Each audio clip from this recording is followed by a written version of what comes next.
আগে কি হতো, রাজার ছেলে রাজা হতো, কিন্তু এখন রিক্সাওয়ালার ছেলেও রাজা হবে। ওকে, সো এখন কোনো ভেদাভেদ নাই। আমরা এতদিন স্বপ্ন দেখতাম না, সো এখন আমরা স্বপ্ন দেখব। মূল কথা যেটা যাচ্ছি, পার্লামেন্টে তরুণরা বসবে। যখন তরুণ উদ্যমী কেউ থাকবে, একজন তরুণ কিন্তু নিজের পকেট ঘোষের চিন্তা তার নাই। এই বয়সটা কিন্তু থাকে যে আমি কিছু করব, দেশের জন্য কিছু করব।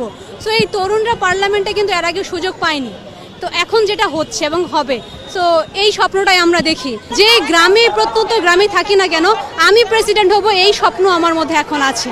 তো এইভাবেই আমরা এগিয়ে যাচ্ছি। আর এই তত্ত্বাবধায়ক বা এই বর্তমান যে অন্তর্বর্তীকালীন সরকার, সেই নিশ্চয়তা বা সেই ক্লাইমেটটা তৈরি করে দিচ্ছে যে সবাই স্বপ্ন দেখছে আর সবাই সেই জায়গায় পৌঁছবে ইনশাল্লাহ। আমরা একটা সুন্দর একটা বাংলাদেশ পেতে যাচ্ছি। এই তত্ত্বাবধায়ক বা এই বর্তমান যে অন্তর্বর্তীকালীন সরকার, সেই নিশ্চয়তা বা সেই ক্লাইমেটটা তৈরি করে দিচ্ছে যে সবাই স্বপ্ন দেখছে আর সবাই সেই জায়গায় পৌঁছবে ইনশাল্লাহ। আমরা একটা সুন্দর একটা বাংলাদেশ